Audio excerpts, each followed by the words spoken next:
Hello everyone and welcome, my name's Ali. Today we're following up one of the videos I did which showed me playing the PlayStation 4 on the Xbox One, and me explaining how I did it, whether or not it's something that you guys at home could do, whether or not it actually works well as a feature, and I'm basically explaining it to you guys and giving you guys the information how it's all done. So at the moment you can see I'm using the Xbox One controller, playing on the Xbox One, currently on the home screen. I'm playing Battlefield 4 specifically, an awesome game for next generation console, 60 frames per second rather than the 30 frames you've had on the old generation.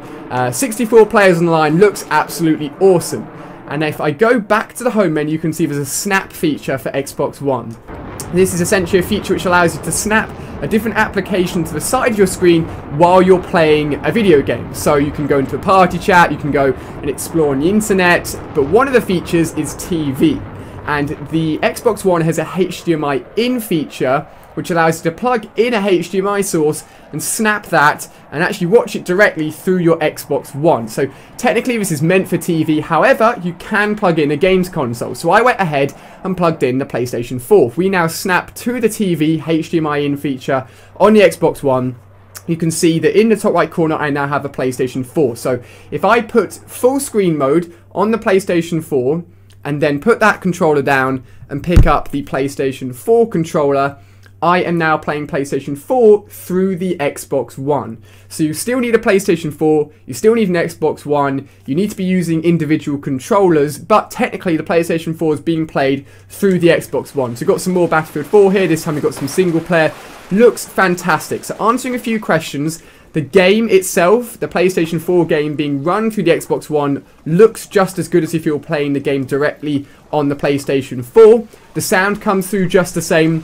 However, there are a few issues. The biggest issue is the fact that there's a little bit of input delay, which means when I press a button on the PlayStation 4 controller, it happens a little bit later on screen because the HDMI in feature on the Xbox One has a little bit of input delay. Of course, if you were using the HDMI in feature normally for watching TV, that input delay would be, like, you wouldn't notice it. It doesn't matter that it's there. However, when you plug in a console, you're going to be noticing the actual delay. So what that does mean is that you probably wouldn't want to go online and play online games through your Xbox One on another console. However, for something like campaign here, I can run around and the input delay is a little bit noticeable, but it's not going to affect your gameplay experience because you don't need those instant reactions and the instant lock-ons. Now, you can do this using any console, so you could plug in the Xbox 360, for example, and play the Xbox 360 through your Xbox One.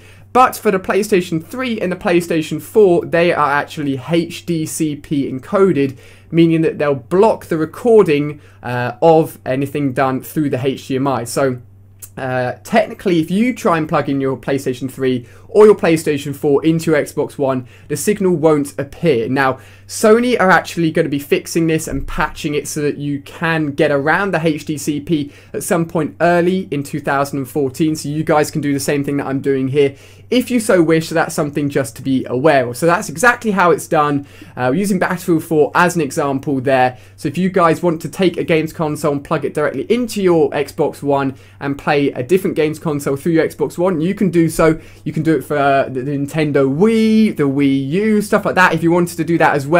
And of course you can do it for the standard TV as well if you want to plug in your Skybox, Virgin Box, whatever you've got, and do that as well. Then you can snap between the different features. So hopefully you guys have enjoyed this. Hopefully it's explained to you guys how it works. If you guys like playing a lot of single player games and this is something that you may want to use, if you're going for online games where you need quick reactions, it's not going to work very well because of the input delay. But thank you very much for watching, guys. Just a cool little feature I thought I'd show you guys. Hopefully you've enjoyed. Make sure you're checking out all my other videos as well. Thank you very much for watching, and I'll see you guys very soon.